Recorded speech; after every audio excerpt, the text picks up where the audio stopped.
আর ওই লোকে ভয়ঙ্কর গুহা, আমরা চেষ্টা করবো গুহার ভিতরে যাওয়ার, দেখা যাবো যেতাম পারে কিনা না।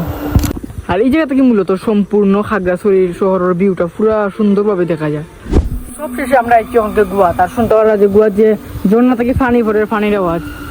হ্যালো গাইজ, আসসালামু আলাইকুম, আশা করি সব ভালো আছেন। তো আজকে একটা নতুন ভিডিও দিয়ে এলাম আপনার মাঝে। তো বর্তমানে আছি আমরা খাগড়াছড়ির আলুটিলা পার্ক।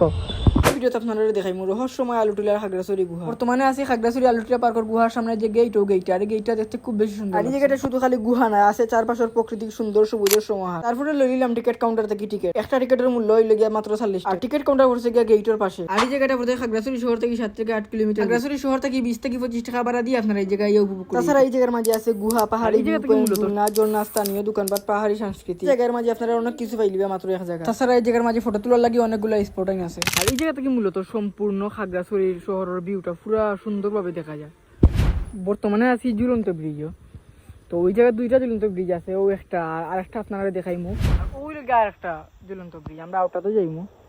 আর এই জায়গাটা গেলে চোখে পড়ে সবুজ পাহাড় ও সাধারণ ভিউ গুলো দেখলে মনে হয় যে আমরা এই অন্য জগতে পৌঁছে গেছি। এই জায়গা থেকে চারপাশে সবুজ পাহাড় ও সাধারণ ভিউ উপভোগ করা যায়। পাহাড় আর প্রকৃতির মিশ্রণে সত্যি মনটা ভরে যায়, একটা অন্যরকম শান্তি উপভোগ করা যায়। আমরা বাংলাদেশের খাগড়াছড়ি জেলার মাটিরাঙ্গা উপজেলার মূল শহর থেকে 7 কিলোমিটার পশ্চিমে সমুদ্র সমতল 300 ফিট উচ্চতার বৈশিষ্ট্য আলুটিলা বা আর বাহারি পাহাড়ে আলুটিলা গুহার অবস্থিত। জায়গাটা খাগড়াছড়ি কিংবা আশেপাশের এলাকার মানুষ মাথায় করবা দেবতাহার গুহা নামে চিনই।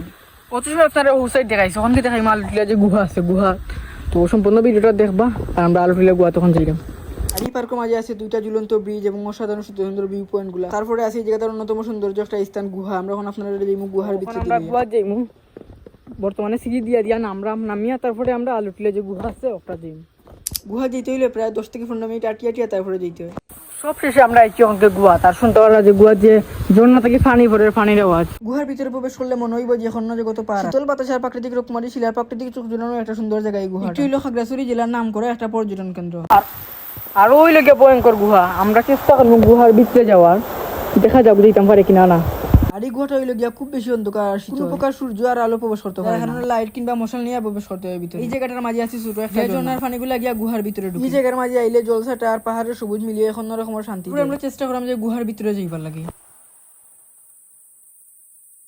তারপরে আস্তে আস্তে যেরকম গুহার ভিতরে দিয়া দেখলাম যে গুহার ভিতরে ঢুকা যায়। তারপরে গিয়া দেখি যে গুহার ভিতরে অনেক বেশি পানি। আমার কিন্তু আসিল বুট খুলতাম, আবার কিনতাম এর কারণে আর গিয়া ভিতরে ঢুকলাম। মূলত গুহা, আর এই গুহার এক পাশে দিয়ে ঢুকলে অন্য পাশে দিয়ে গিয়ে বারো নেই। এই গুহার দৈর্ঘ্য হইল 350, আর এক পাশ থেকে অন্য পাশে যাইতে লাগে প্রায় 15 থেকে 20 মিনিটের। গুহার আশেপাশে অনেক সময় কাটাইলাম, তারপরে সিঁড়ি বাইয়া আবার উঠে দিয়া যাই। খুব সকালে ঘুম থেকে উঠিও আইছি আলুটিলা গুহার মাঝে। বর্তমানে বাজে 7। আজকের দিনও মনে হয় যে আমিও প্রথম আইছি গুহার মাঝে। আর গুহার ভিতরে খুব বেশি অন্ধকার, পানি 8 প্লাস, এটা ঢুকছি না যার কারণে। তারপরে সিঁড়ি বাইয়া আসতে দিয়ে উঠে আইলাম। আর ইনশাআল্লাহ আপনারা লাগে দেখাইব নেক্সট কোনো ভিডিওতে। আজকে ভিডিও তখন পর্যন্ত, আজকে ভিডিও যদি ভালো লাগে দেখাতে অবশ্যই ভিডিওটা লাইক কমেন্ট করবা। নেক্সট ভিডিওতে শিগগিরই আর আমরা কোন জায়গায় যাই সে ভিডিও আপনারা মাঝে তুলে দেবো। সবাই আসসালামু আলাইকুম।